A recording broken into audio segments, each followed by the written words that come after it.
Kembali lagi di Berita Gulat by MIF Wrestling, dan seperti biasa hari ini ada 3 berita yang akan saya bawakan. Beritanya cukup spesial karena hari ini AEW semua guys, gak ada WWE-nya. Karena kebetulan yang sekarang lagi ramai itu AEW semua. Yuk kita masuk ke berita pertama. Berita pertama adalah baru aja kejadian guys. Sudah resmi, sudah tamat ya. Lore segala macam itu berita-berita yang kemarin beredar itu sekarang sudah terjawab fix di Dynamite hari ini. Apa itu? Kazuchika Okada sudah resmi All Elite ya. Itu tolong ditekankan ya teman-teman semuanya. Kenapa? Karena masih banyak loh yang mengharapkan Okada itu ke WWE. Cuman kalau saya sih misalkan dia ke WWE, Okada ke AEW, gak ada salahnya. Ya, semoga aja itu adalah keputusan terbaik yang bisa diambil. Ya, setelah sekian lama kita penasaran, kita nggak tahu jawabannya apakah Okada ini bakal berlabuh ke yang mana. Akhirnya sudah terjawab. Okada ke AEW guys. Sudah fix ya itu. Sudah fix semuanya. Saya kebetulan lihat klipnya aja, nonton Dynamite karena nggak tahu kenapa sampai sekarang sih belum tertarik buat nonton lagi AEW gitu, nggak kayak dulu. Karena itu ada klipnya ya, Young Bucks dikonfront sama Eddie Kingston, datang Okada ternyata Okada ikut nyerang Eddie Kingston dan gabung jadi The Elite guys. Gimana itu ceritanya boy?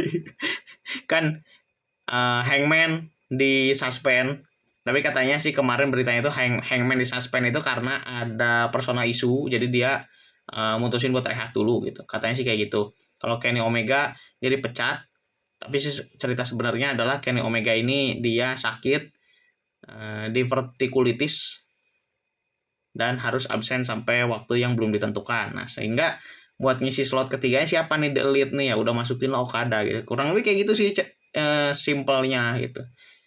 Apakah ini adalah hal yang bagus? Ya, saya nggak tahu ya. Kita lihat aja dulu. Karena semua butuh waktu dan ya mungkin pengemasan Rainmaker Okada di AEW tuh bakal beda sama yang di New Japan gitu. Itu aja sih. Kayaknya sih kayak gitu yang bayangan saya bisa dapat. Cuman apakah Okada akan bagus di AEW nggak tahu. Nah, itu kita harus tonton bareng-bareng guys. Coba sih ada reaksi macam-macam ya. Ada yang seneng banget, ada yang kecewa karena nggak sesuai yang diharapkan atau lain sebagainya. Cuman ada reaksi yang cukup menarik dari Shinsuke Nakamura. Itu saya nemu di thread. Sebenarnya saya udah nggak main trade lagi, jadi saya nggak ngecek. Tapi kebetulan ada yang share. Nakamura itu cuman nulis 3 suku kata dalam bahasa Jepang. Tulisannya hiragana semua. Tulisannya adalah soka. Gitu doang. Ya kalau kita artiin ke bahasa Indonesia atau bahasa Inggris lah, kita artiin bahasa Inggris itu really ya gitu doang.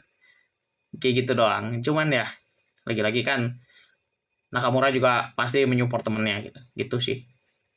Dan saya sih lebih ke menyayangkannya Okada nggak di Revolution debutnya gitu doang. Sebenarnya Okada debut di AEW itu kayaknya udah mulai expected gitu. Selama 2 minggu ke belakang lah.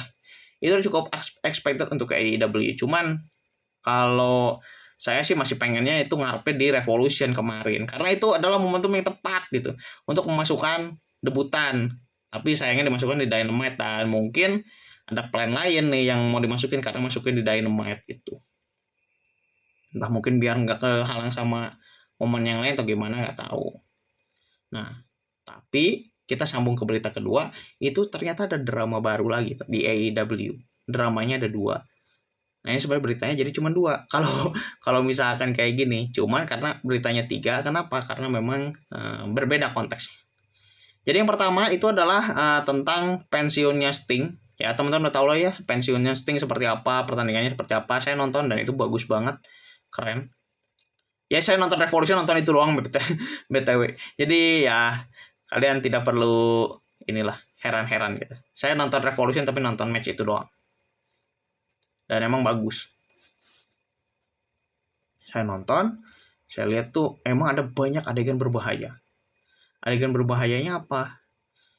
Yang paling brutal sih kayaknya teman-teman udah tahu, yaitu Darby Allin bukan lempar ya. Jadi dia itu pengen execute move gitu dari atas tangga ke bawah. Di bawahnya itu ada kursi, terus yang buat jadi kaki si kaca itu, kacanya itu. Nah jadi mau dibantingnya ke kaca, kan gila ya kalau kata saya gitu. Itu move yang udah kayaknya kalau di skala nasional tuh kayaknya kalau dilakuin tuh udah gila gitu, udah nggak habis akal lah buat diomongin lagi gitu. Dan ternyata dilakukan sama Darby Allin. Kebetulan Darby Allin yang jadi korban. Dark ke bawah gitu ya, jatuh.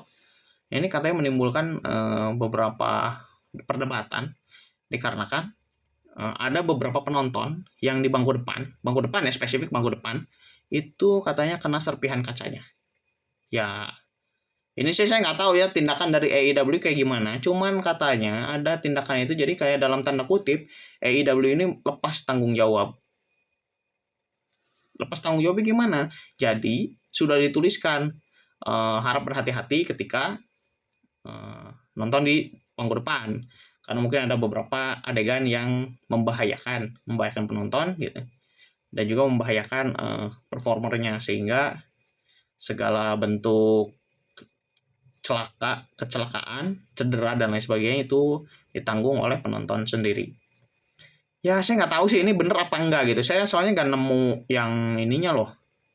Kayak ini emang beneran dari AEW kah atau gimana, itu saya nggak tahu jawabannya sampai hari ini.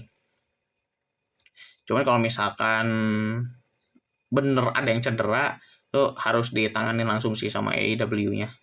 Karena mau gimana pun ya AEW dalam tanda kutip punya tanggung jawab gitu ke penonton untuk memberikan hiburan yang menghibur juga aman buat ditonton gitu. Meskipun yang protes adalah yang nonton di TV ya. Tapi kan yang nonton langsung kan mungkin merasakan gitu dan juga relate sama si hal itu ya. Kita lihat aja ke depannya kayak gimana, apakah AEW akan menangani kasus ini atau bagaimana. Mudah-mudahan ada kejelasan ya. Dan berita kedua ini adalah tadi dramanya ada tentang masalah serpihan kaca itu. Yang kedua ini adalah tentang Miro. Kalian semua tahu mungkin Miro ya. Kalau di WWE dulu namanya Rusev. Nah si Miro ini dia bilang Miro ini tuh ada yang nanya kan. Aduh ada notif Tokped guys, gak apa-apa ya. Nah si Miro ini ditanya sama di Twitter ya, ditanya sama seseorang, ditanya, kok kamu belum tampil lagi? Udah lama loh aku nungguin, masa belum muncul lagi? Ternyata dijawab sama Miro, sebenarnya aku udah cedera dari bulan September, tapi Januari baru dapat penanganan. Ya kurang lebih gitulah, kayak nada-nada sarkastik gitu si Miro itu ngomong kayak gitu. Tapi kan masalahnya Miro tuh main Desember pak. Desember tuh main lawan Andrade yang matchnya itu nggak terlalu wah banget gitu, karena dua-duanya juga emang udah mulai pudar namanya gitu. Nah ini banyak perdebatan, jadi kayak ada beberapa fansnya AEW, saya lihat itu langsung nyerang Miro. Nyerang Miro itu apa? Tolong dihapus tweetnya. karena itu membuat kredibilitas Tony Khan turun. Katanya kayak gitu loh, kurang lebih kayak gitu yang diomongin. Ya saya sih nggak pengen banyak komen kayak Miro harus begini, Miro harus begitu, enggak. Lebih ke ya mudah-mudahan sih talentnya AEW ini banyak ke-utilize lah. Karena banyak banget talentnya AEW yang tidak terutilize dengan baik. Karena apa? Karena padat kebanyakan rosternya. Ini selalu kejadian di tempat manapun, cuman memang di AEW ini kasusnya terlalu masif. Terlalu masifnya kenapa? Karena nama-namanya banyak nama besar gitu. Ada beberapa yang baru muncul, nanti nggak lama dipindahin ke Ring of Honor atau mungkin nganggur gitu. Saya sih cukup kasihan dengan hal itu ya, tapi mudah-mudahan sih ada kejelasan ya dari AEW-nya sendiri, especially dari Tony Khan. Karena